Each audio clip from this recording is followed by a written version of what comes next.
Advance रज समस्त भाई भौणी मानक आज पहली रजार शुभेच्छा और शुभकामना।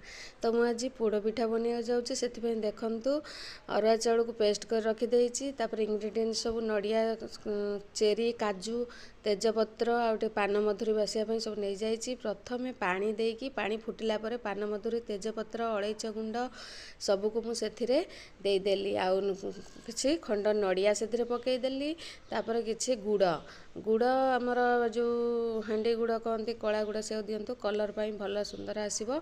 आउ पिठौरे टिके लुण गोलैकी रखीदे से पानी फुटिबा परे आस्ते आस्ते आस्ते आस्ते पिठौ को ढालतु आउ गोलै चलतु गोलै चलले बिंडा हेनी मोटा हेनी भल माने स्मूथ हम बैटरटा। तो से देखूँ मुझे गोलै चलि एवं खली प्रस्तुत हो गला।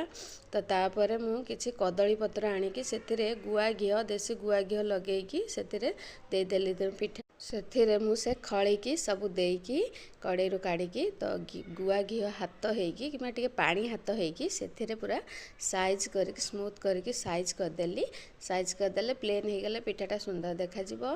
तापर किछि खंड नड़िया काजू आउ चेरी ए गार्निशिंग करदेली लुक पाई। तो तापर कदली पत्र को घोड़े देली घोड़े देकी डिश रे देखंतु 45 मिनिट धीमी आंचरे बसईदेली। तो तापर देखंतु मोर पोड़पिठा बनीगला।